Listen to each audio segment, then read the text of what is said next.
Hello बच्चों, good morning. देखिए,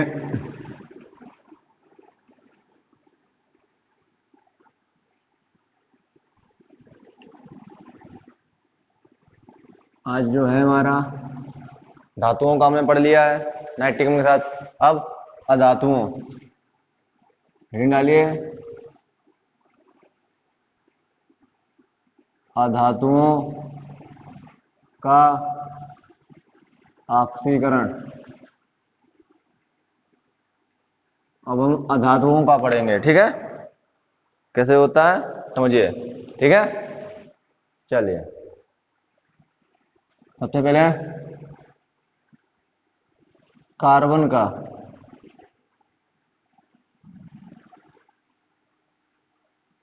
ऑक्सीकरण।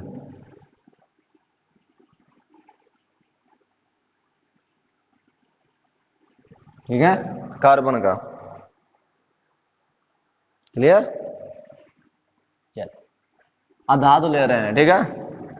अधातु जो है हमेशा याद रखना, सांद्र HNO3 से क्रिया करती है। जो भी हमारी धातु हैं वो हमारी सांद्र HNO3 से क्रिया करती हैं। ये पॉइंट दिमाग में बिठा लीजिए, ठीक है? चलिए, तो बस एक रिएक्शन जो मैं बता रहा हूं याद कर लीजिए उसको। HNO3 सांद्र लिया है, ये टूटेगा NO2 H2O और नवजात ऑक्सीजन में बैलेंस दो दो दो बैलेंस। ये इतनी रिएक्शन को आपको याद रखना पड़ेगा। फिर कार्बन, कार्बन C नवजात ऑक्सीजन से अपक्रिया क्या बनाएगा? यहां +5 है तो कार्बन की उच्चतम कितनी होती है? +4। +4 वाला क्या है? CO2, ठीक है? CO2। अब देखिए, इसमें H2O है और ये CO2 मिल जाते हैं। CO2 जल में अधिक विलय होती है तो यहां पे ये मिलकर बनाती है H2CO3, जिसको हम बोलते हैं कार्बोनिक अम्ल। ये जो कार्बोनिक अम्ल बनता है ये अस्थायी होता है। जैसे कि आपने देखा है जो आपकी थम्स अप या स्प्राइट जो आती है, स्प्राइट के अंदर ये मिलाया जाता है। ये उस पानी के अंदर प्रेशर के साथ में कार्बन डाइऑक्साइड गैस को भेजा जाता है तो ये H2CO3 बन जाता है। तो क्या होता है कि इसका जो उपयोग है बनाने के समय से बनाया, उपयोग किया, और जो शेष बच जाता है एक्स्ट्रा जो होता है H2CO3 कार्बोनिक अम्ल, उसको फेंक देते हैं और रखते नहीं है, क्योंकि वो H2CO3 के रूप में स्थायी नहीं है, वो इस रूप में टूट जाता है अपने आप स्वतः। तो इसलिए जो है आगे की रिएक्शन में नहीं लिख रहा हूं यहां पे, क्योंकि उसकी जरूरत नहीं है, वो हमें पता है कि H2CO2 ही बनेगा। तो बैलेंसिंग यहां पे 2 है, यहां पे 2 कर दीजिए और इस वाली समीकरण में 2 से गुणा। 2 दूनी 4 HNO3, 2 दूनी 4 NO2, 2 H2O, 2 नवजात ऑक्सीजन और ये C+ 2 नवजात ऑक्सीजन CO2। ये और ये कैंसिल, क्या बचा है? Carbon 4 HNO3, 4 NO2, 2 H2O plus CO2 carbon dioxide gas, carbon dioxide gas, ठीक है? तो क्या लिखेंगे? सांद्र नाइट्रिक अम्ल कार्बन को कार्बन डाइऑक्साइड में ऑक्सीकृत कर देता है। ऑक्सीकरण संख्या जानते हो ना, +4 है और यहां कितनी है? 0। और यहां पे ये +5 है, यहां पर ये +4, याद है? चलिए बताइए क्या वो लिखेंगे हम? सांद्र नाइट्रिक अम्ल कार्बन को कार्बन डाइऑक्साइड में ऑक्सीकरण कर देता है और स्वयं NO2 में अपचयित हो जाता है। ठीक है, लिख दें? चलो लिखो, सांद्र HNO3 कार्बन को कार्बन डाइऑक्साइड गैस में ऑक्सीकृत कर देता है, ऑक्सीकृत कर देता है, कर देता है और स्वयं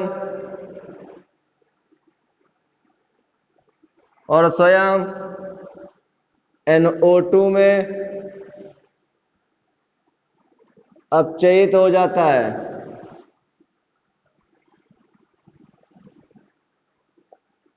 नोट लग गया? नोट कर लीजिए।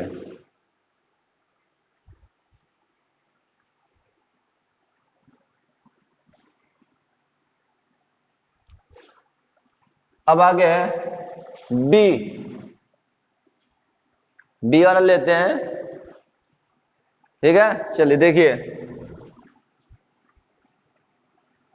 सल्फर का ऑक्सीकरण,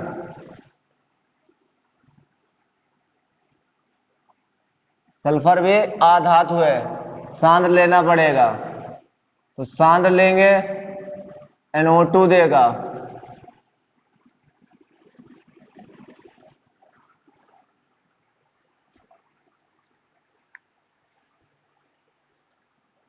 ठीक। अब आगे बैलेंसिंग तो पता है आप लोगों को, सल्फर आएगा, ऑक्सीजन +5 है, सल्फर की उच्चतम किसमें होती है? SO3 में। SO2 में 4 आएगी प्लस की, SO3 में प्लस की 6 आएगी, उच्चतम SO3 में होती है। 3 है तो 3 लगा दीजिए। अब SO3 जो है सल्फर ट्राई ऑक्साइड गैस है, जल में बहुत अधिक विलेय है। H2S 3 और 1 4, बैलेंस, यहां 3 है, यहां पे ये 1 है, इस वाले में 3 से गुणा करा दो, 3 दूनी 6 HNO3, 3 दूनी 6 NO2 प्लस 3 H2O प्लस 3 नवजात ऑक्सीजन, सल्फर प्लस 3 नवजात oxygen SO3 plus H2O H2SO4, ये और ये आपका कैंसिल, क्या बचा बताओ? SO3 से SO3 cancel, sulphur 6 HNO3, H2O है, जिधर ज्यादा होंगे उधर जाएंगे, इधर 3 इधर 1, तो इसको इधर ले जाना है, 6 NO2 प्लस 3 से 1 जाएगा, 2 H2O प्लस H2SO4, हो गया बैलेंस।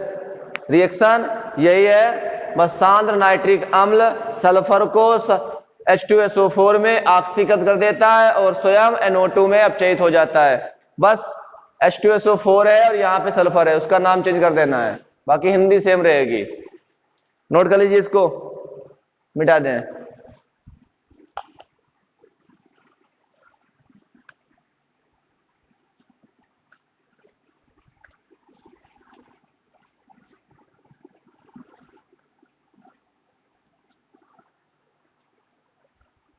अब आगे देखिए,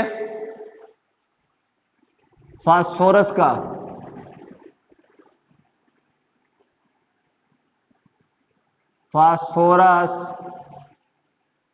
ऑक्सीकरण,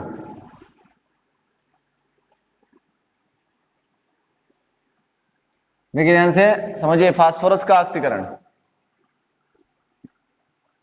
फास्फोरस भी आधातु है,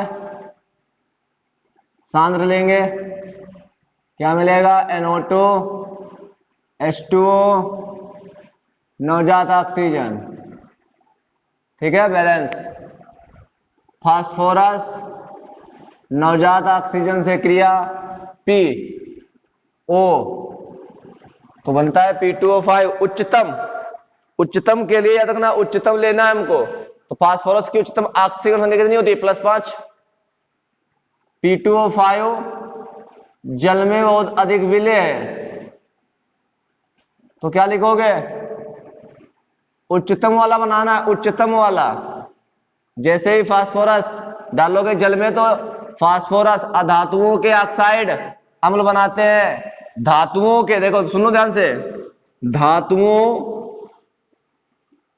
के ऑक्साइड क्षार बनाएंगे जैसे ही पानी में डालोगे, और अधातुओं के ऑक्साइड जैसे ही जल में डालोगे अम्ल बनाएंगे। अधातु थी, जल में डाला, अम्ल बना रहा है, H3PO4। तो यहां ये 2 था, ये 5। अब यहां देखो P2O5 बैलेंस, यहां देखो H3PO4, H3P 2 है हमारे, 2 कर दो, 3 दो नीचे, इसको 3 कर दो, 3 दो नीचे, हो गया। अब बचे ऊपर वाले, ऊपर वाले चेक करो कितना है ऊपर वाले में। देखो ये 5, 1, तो यहां पर 5 से गुणा करा दो, करा गुणा, 5 दूनी 10, 5 दूनी 10, 5 एकम 5, 5 नवजात ऑक्सीजन, 2P, 5 नवजात oxygen, P2O5, 3H2O, 2H3PO4, 5, 5, P2O5, 2 phosphorus है, 10 HNO3 है। H2O किधर ज्यादा है? इधर या इधर? इधर ज्यादा है ना, तो इसको उधर ले जाएंगे। 10 NO2, 5 से 3 जाएगा, 2H2O प्लस क्या बचा? 2H3PO4। ओके,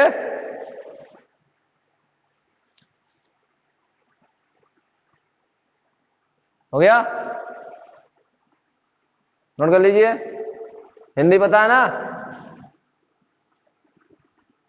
सांद्र नाइट्रिक अम्ल फास्फोरस को ऑर्थोफॉस्फोरिक अम्ल, ठीक है ना, ऑर्थोफॉस्फोरिक अम्ल में ऑक्सीकरण कर देता है और स्वयं NO2 में अपचयित हो जाता है। नाम लिख लोगे कि लिखना पड़ेगा? ऑर्थोफॉस्फोरिक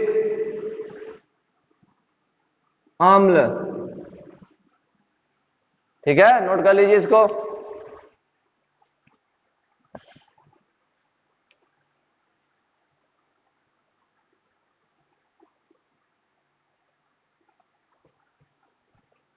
हो गया? चलिए आगे देखिए, I2 का ऑक्सीकरण,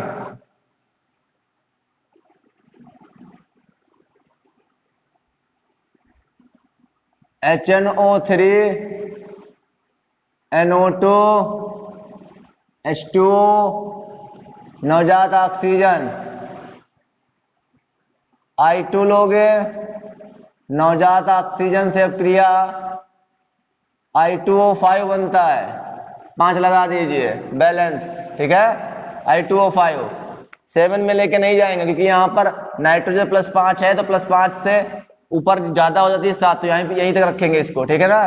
इस पे थोड़ा ध्यान देना, ये इंपॉर्टेंट है, ये आपकी पूछी जाती है। I2O5 जल में विलेय है, तो ये उच्चतम वाला बनाता है HiO3, आयोडिक अम्ल। अब देखिए बैलेंस 2, बैलेंस हो गई। 5 1, तो यहां पर 5 से गुणा, 10 HNO3, 10 NO2, 5 H2O, 5 नवजात oxygen, I2, 5O, I2O5, I2O5, H2O, 2HIO3, ये इससे कैंसिल, ये इससे कैंसिल, क्या बचा बताओ? I2 प्लस 10 HNO3, ये देखिए इधर 1 है, इधर 5 है, इधर ले जाइए। 10 NO2, 5 से 1 जाएगा, 4 H2O प्लस 2 HIO3, इसको आयोडिक अम्ल बोलते हैं, आयोडिक अम्ल बोलते हैं इसको।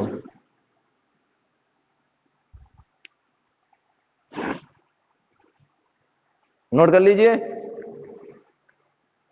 आयोडिक अम्ल बोलते हैं।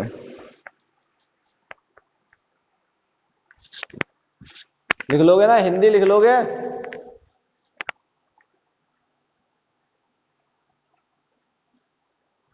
हिंदी क्या लिखना है पता है ना? शांत नाइट्रिक अम्ल आयोडीन को आयोडिक अम्ल में ऑक्सीकृत कर देता है और स्वयं NO2 में अपचयित हो जाता है। मिटा दे, चलिए देखिए,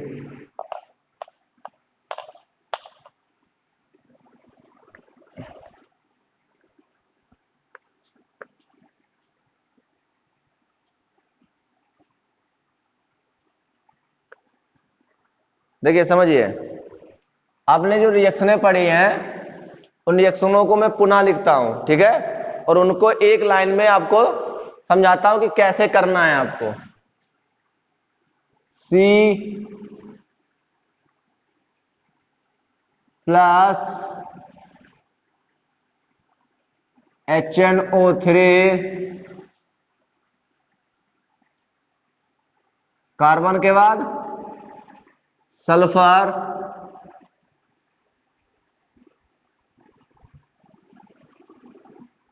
सल्फर के बाद यहां फास्फोरस था, फिर सल्फर था, HNO3 और फिर I2 था, HNO3। अब जानते हैं ये कैसा है? सांद्र, सांद्र है, ठीक है। कार्बन कार्बन के रूप में लिया जाता है, फास्फोरस P4, सल्फर S8 और I2 आयोडीन I2। जो इससे पहले रिएक्शन जैसे कि फास्फोरस पी ले रहे हैं तो गलत नहीं है हमारा, लेकिन एनसीईआरटी वाले ये देते हैं, इस पे भी आप कर सकते हो, चीज वही है सेम, कोई गलत नहीं है, ठीक है ना। तो एनसीईआरटी में जिस हिसाब से लिखा मैं वो भी समझा देता हूं। तो एनसीईआरटी में इस प्रकार से रिएक्शनें लिखी है P4S8, तो ये कैसे रिएक्शनें होंगी, कैसे बैलेंस होंगी वो समझा रहा हूं, ध्यान सुनना, बहुत इंपॉर्टेंट चीज है आपकी। तो वहां पे हमने देख लिया है कि सांद्र में हमें क्या क्या सेम मिलता है, NO2, NO2,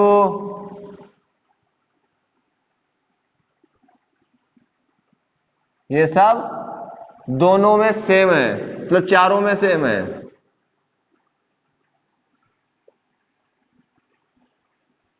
फिर अगला क्या सेम है?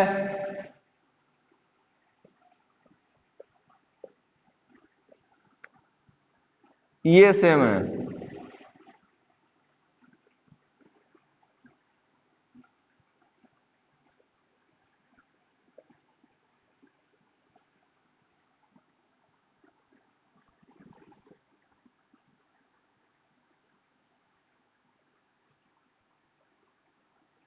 अब सब में बचता क्या है उस पे गौर करो। सब में बचता क्या है?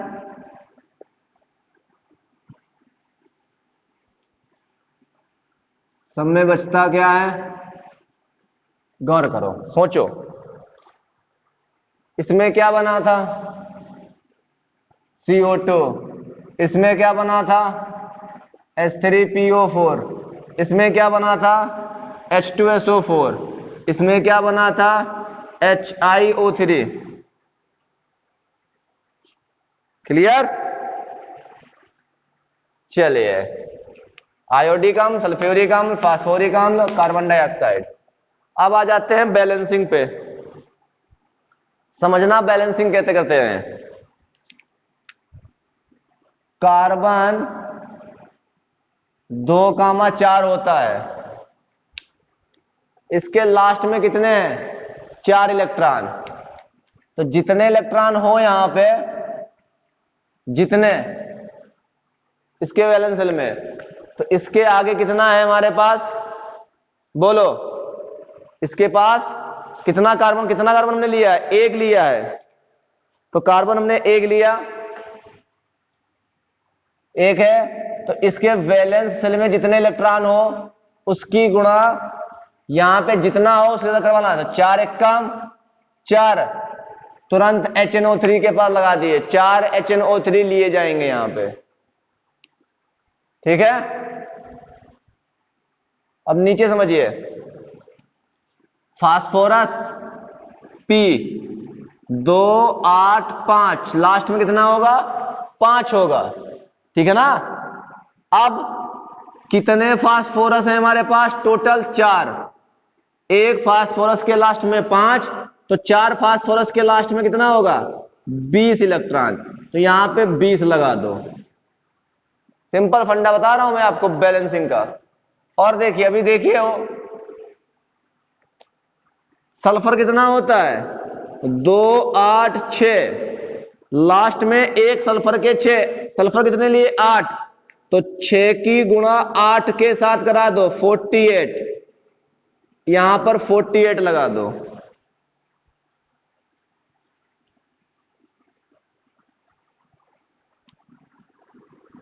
आयोडीन, आयोडीन यहां पे जो है इलेक्ट्रॉन यूज करता है अपने लास्ट में 5। कितने लिए गए हैं आप?